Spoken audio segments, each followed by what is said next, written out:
है।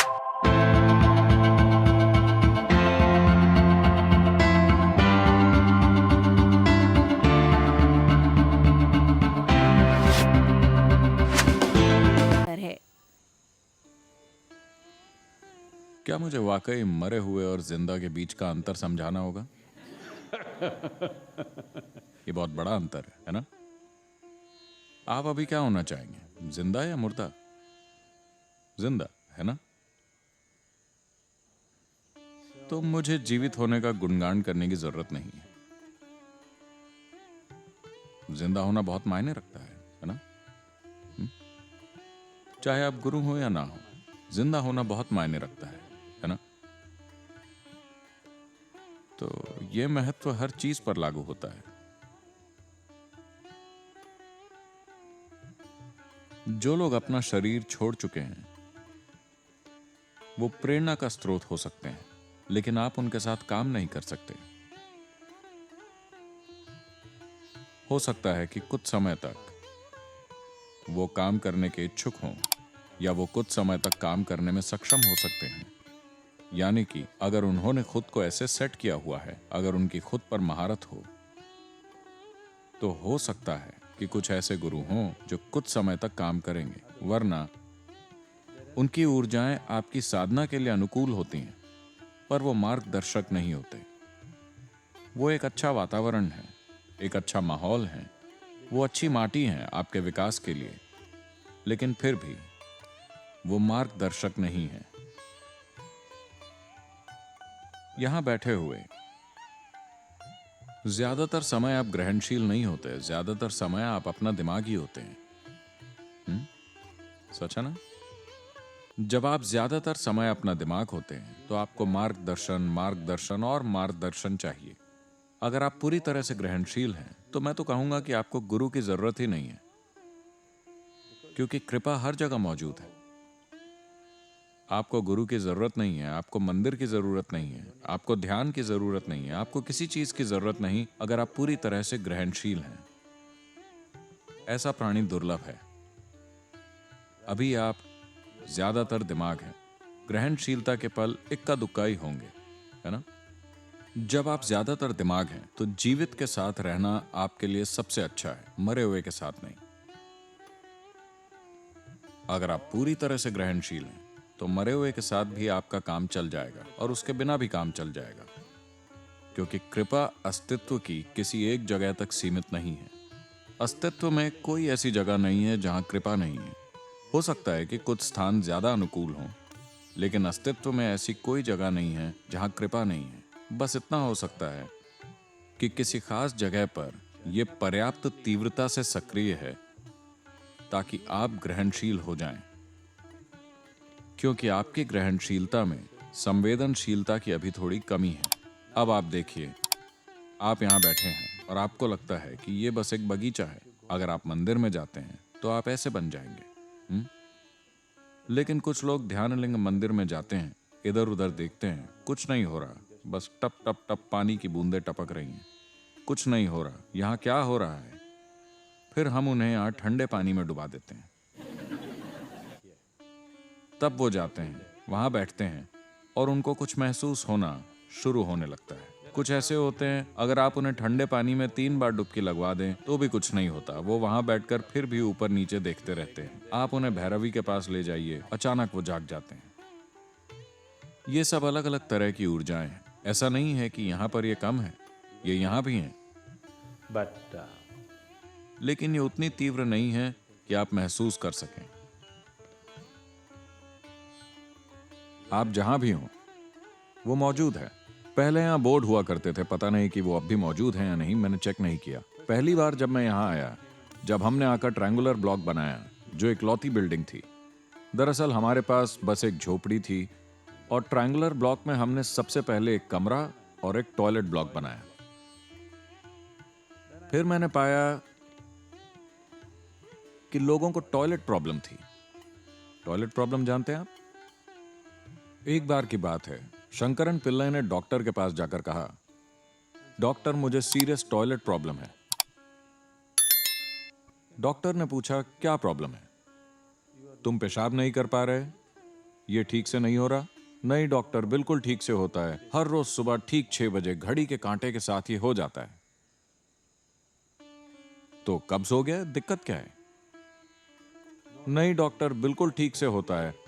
हर दिन सुबह ठीक 7 बजे घड़ी के कांटे के साथ, हमेशा समय पर। फिर डॉक्टर ने सोचकर कहा, फिर तुम्हारी टॉयलेट प्रॉब्लम आखिर है क्या? डॉक्टर, मैं रोज सुबह 8 बजे उठता हूं।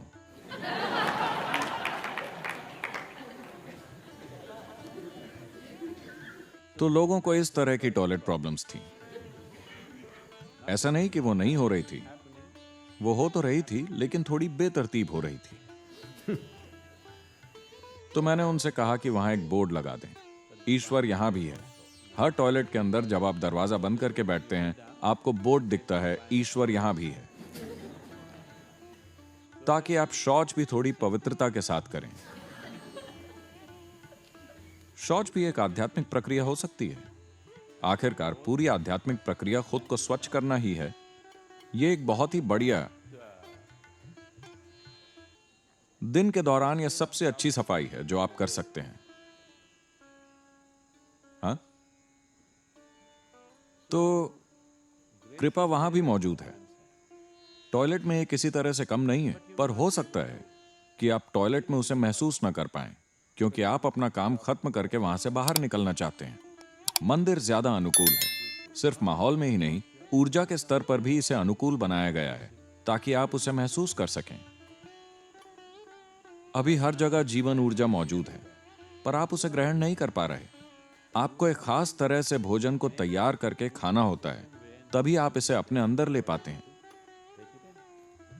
एक बकरी आकर यह घास खाती है और उसे पोषण मिल जाता है।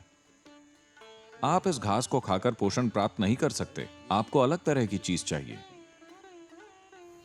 There are many insect forms.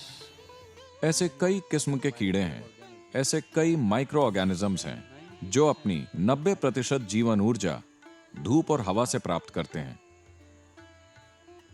भोजन और पानी से नहीं।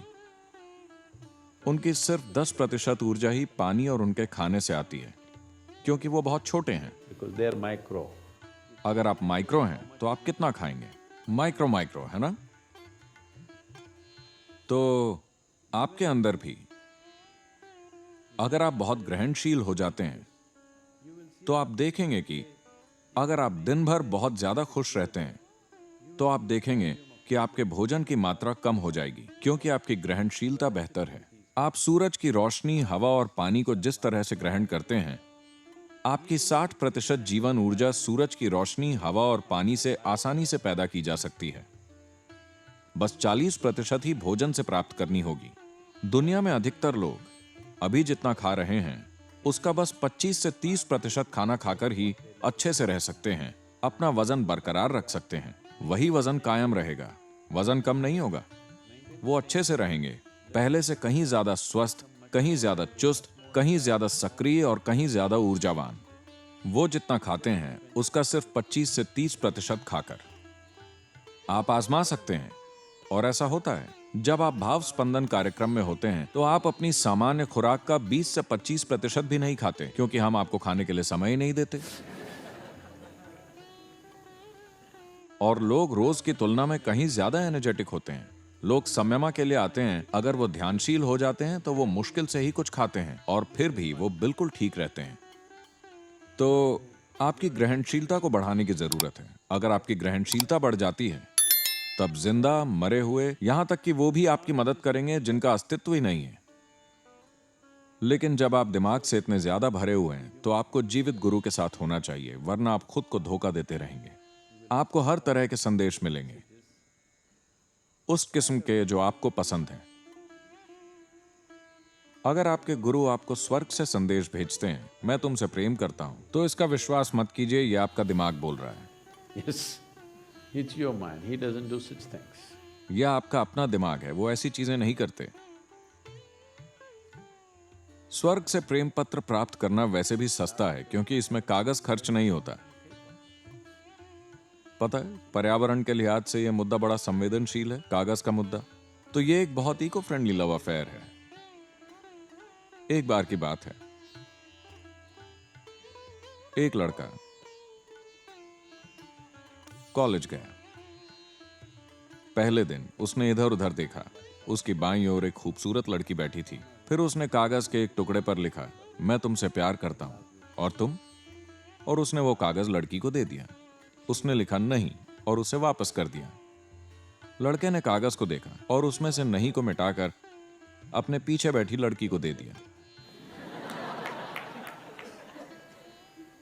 उसने उसे देखा और लिखा हां और उसे वापस दे दिया। इस कहानी की सीख है,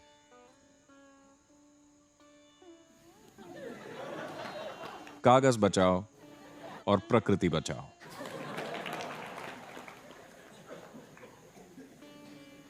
So, पर्यावरण के लिए अच्छा है, आध्यात्मिकता के लिए नहीं। तो जब आप इतना ज्यादा दिमाग हैं, तो आपको एक और दिमाग की जरूरत है जो आपको दुरुस्त करे। अगर आप दिमाग नहीं होते, आप पूरी तरह से ग्रहणशील होते, तब मरे हुए और बिना अस्तित्व वाले भी सहायक होते, एक चट्टान भी सहायक होती। कोई भी चीज, घास का एक तिनका भी आपका गुरु हो सकता है, हाँ? लेकिन वो तब होगा जब आप दिमाग रहित हों। जब आप दिमाग से इतने भरे हुए हैं तब नहीं। तब आपको एक खुद से ज्यादा तेज दिमाग चाहिए जो लगातार आपको रास्ते पर लाता रहे।